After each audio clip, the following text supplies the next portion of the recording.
आजादी का अमृत महोत्सव।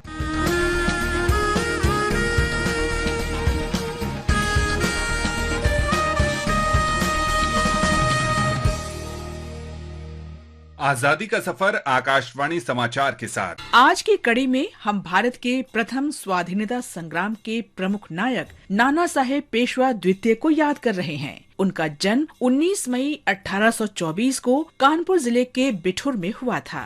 मराठा साम्राज्य के पेशवा नाना साहेब ने कानपुर में अंग्रेजों से स्वतंत्रता की लड़ाई का नेतृत्व किया। उन्होंने कानपुर में ब्रिटिश गैरिसन को समर्पण के लिए विवश किया और 1857 में कानपुर पर नियंत्रण कर लिया।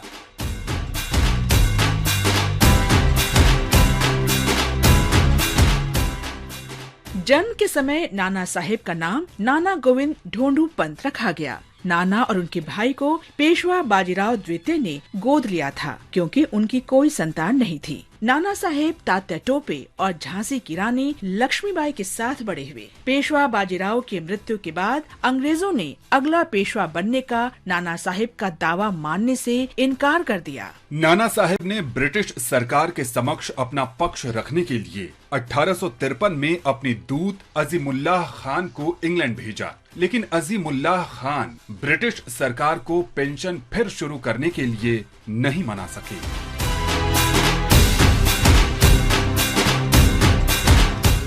नाना साहेब ने ब्रिटिश नीति को चुनौती दी और स्वाधीनता संग्राम में शामिल हो गए। जून 1857 में नाना साहेब ने अपने कमांडर तात्या टोपे के साथ कानपुर में ब्रिटिश ठिकाने पर कब्जा कर लिया,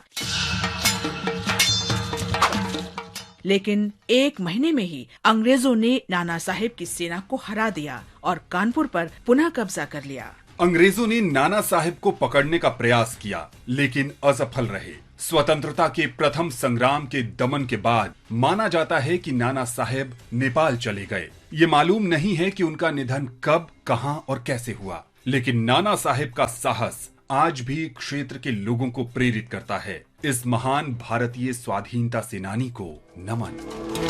खुल गया नया द्वार है, ईशान की झनकार है।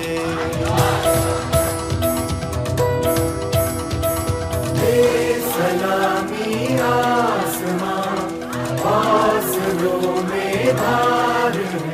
आज हम क्रांतिकारी स्वाधीनता सेनानी पूर्ण तालुकदार को श्रद्धांजलि अर्पित कर रहे हैं। उन्होंने चटगांव क्रांतिकारी आंदोलन में भाग लिया था। चटगांव मालखाने पर हमले के बाद ब्रिटिश सेना और पुलिस संबंधित क्रांतिकारियों को पकड़ने का प्रयास कर रही थी। उन्होंने 19 मई 1930 को पूर्ण तालुकदार के घर को घेर लिया। माना जा रहा था कि वहां कुछ क्रांतिकारी छिपे हैं। 3 लोगों ने वहां से निकलने का प्रयास किया, लेकिन उनमें से 2 गोलीबारी में वीर गति को प्राप्त हुए। उनमें से एक मकान मालिक पूर्ण तालुकदार थे। इस महान देशभक्त को नमन।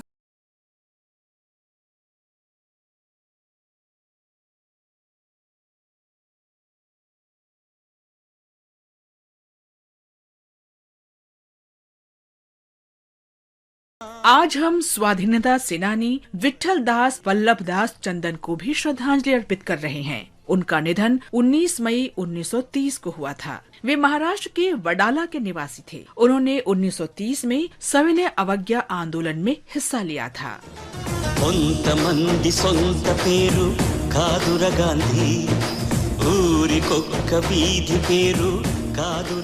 विट्ठल दास 19 मई 1930 को मुंबई के एस्प्लेनेड मैदान में सविनय अवज्ञा आंदोलन के दौरान जनसभा में शामिल हुए थे।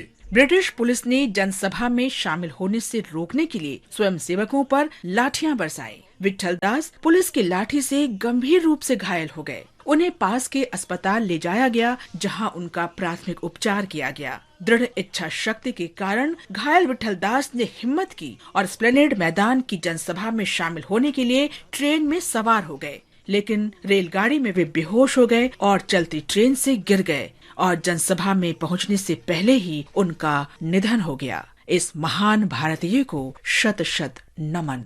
जागी जागी है धरती सारी और जागा जागा है अंबर, जागी जागी है नदियां सारी और जागा जागा है सागर। जागो हम शहीद गुलाब खान को भी श्रद्धांजलि अर्पित कर रहे हैं। उन्होंने 1857 में भारत के प्रथम स्वाधीनता संग्राम में भाग लिया था। कंपनी की सेना ने गुलाब खान को पकड़ लिया और उन पर ब्रिटिश साम्राज्य से बगावत करने का आरोप लगाया। 1857 को गुलाब खान को आजीवन निष्कासन और बेड़ों में सश्रम कारावास की सजा दी गई। शहीद गुलाब खान को हमारा नमन। आज बस इतना ही। आजादी का सफर आकाशवाणी के संग। कल फिर मिलेंगे नई कड़ी के साथ।